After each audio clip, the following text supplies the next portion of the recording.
নমস্কার বন্ধুরা, জ্যোৎস্নার ইতিকথায় আরেকটি নতুন পর্বে তোমাদের সকলকে স্বাগত জানাই। বন্ধুরা, হিন্দু ধর্মে ভগবান বিশ্বকর্মার একটি বিশেষ স্থান রয়েছে। এটা বিশ্বাস করা হয় যে ব্রহ্মা যখন মহাবিশ্ব সৃষ্টি করেছিলেন তখন এটিকে সাজানো ও সুন্দর করার জন্য দায়িত্ব নিয়েছিলেন স্বয়ং বিশ্বকর্মা। এই জন্য তাকে মহাবিশ্বের স্থপতি বলা হয়। পৌরাণিক বিশ্বাস অনুসারে ভাদ্র মাসে সূর্য দেবতা যখন কন্যা রাশিতে প্রবেশ করে তখন ভগবানের বিশ্বকর্মার জন্ম হয়েছিল।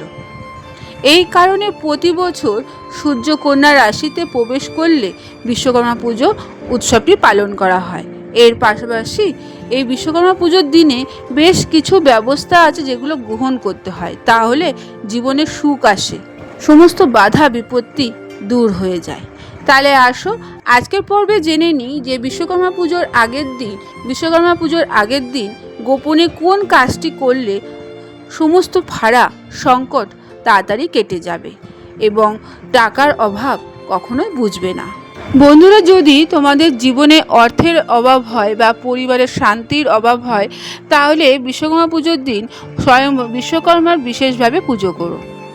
এর জন্য সকালে স্নান করার পর সবার আগে বাড়ির মন্দির ভগবান বিশ্বকর্মার ছবি স্থাপন করো।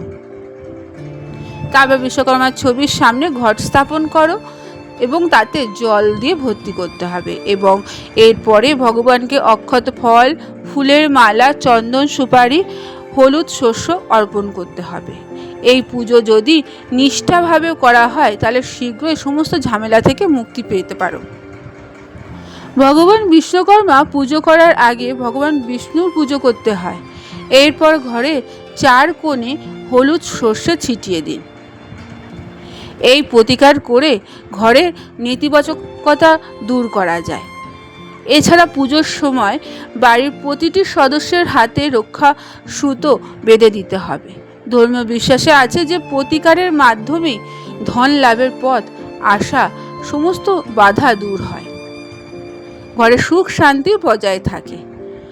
পুজোর পর হাতে ফুল ও অক্ষত নিন এবং ভগবান বিশ্বকর্মাকে উৎসর্গ করে মন্ত্রগুলি 3 থেকে 4 বার জপ করুন।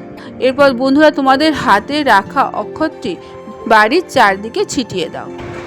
এতে ঘরে ঘরে ইতিবাচক শক্তির সঞ্চালনা হয়, পরিবারের সদস্যদের স্বাস্থ্যের উন্নতি ঘটে। আজকের পর্বটি এখানে আমি শেষ করলাম। এতক্ষণ আমার চ্যানেলটির পাশে থাকার জন্য এবং ভিডিওটি দেখার জন্য তোমাদেরকে অসংখ্য ধন্যবাদ।